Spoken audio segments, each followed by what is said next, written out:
مکہ معظمہ میں ولید نامی کافر رہا کرتا تھا۔ اس کا ایک سونے کا بت تھا جس کی وہ پوجا کیا کرتا تھا۔ ایک دن اس بت میں حرکت پیدا ہوئی اور وہ کہنے لگا، لوگو، محمد اللہ کا رسول نہیں ہے، اس کی تصدیق مت کرنا۔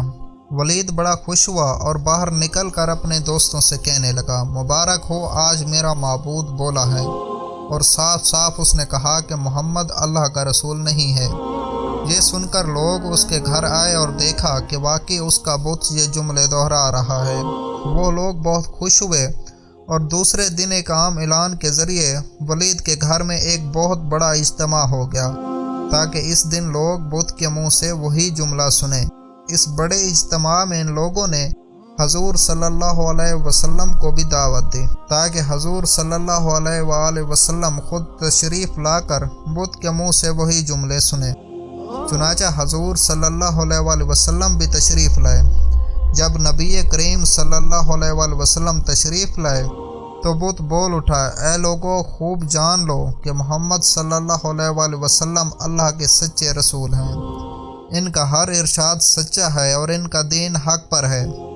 تم اور تمہارے بت جھوٹے ہیں جو تمہیں گمراہ کرنے والے ہیں۔ اگر تم اس سچے رسول پر ایمان نہ لاؤ گے تو تم جہنم میں جاؤ گے، پس عقل مندی سے کام لو اور سچے رسول صلی اللہ علیہ وسلم کی غلامی اختیار کر لو۔ بت کی یہ باتیں سن کر ولید بڑا گھبرایا اور اپنے معبود کو پکڑ کر زمین پر دے مارا اور اس کے ٹکڑے ٹکڑے کر دیے۔ حضور صلی اللہ علیہ وآلہ وسلم فاتحانہ طور پر واپس ہوئے تو راستے میں ایک گھوڑا سوار جو سبز پوش تھا حضور صلی اللہ علیہ وآلہ وسلم سے ملا۔ اس کے ہاتھ میں تلوار تھی جس سے خون ٹپک رہا تھا۔ حضور صلی اللہ علیہ وسلم نے فرمایا، تم کون ہو؟ بولا، میں جن ہوں اور آپ کا غلام اور مسلمان ہوں، جبل طور میں رہتا ہوں۔ میرا نام معین بن العبر ہے۔ میں کچھ دنوں کے لیے کہیں باہر گیا ہوا تھا۔ آج گھر واپس آیا تو میرے گھر والے رو رہے تھے۔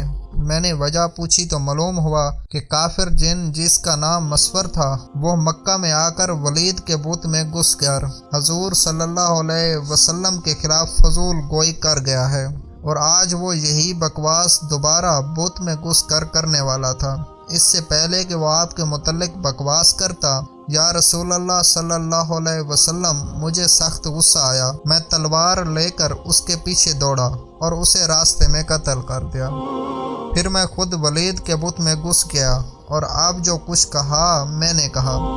حضور صلی اللہ علیہ وسلم نے یہ قصہ سنا تو بڑی خوشی کا اظہار کیا اور اپنے اسے جن غلام کے لیے دعا فرمائی۔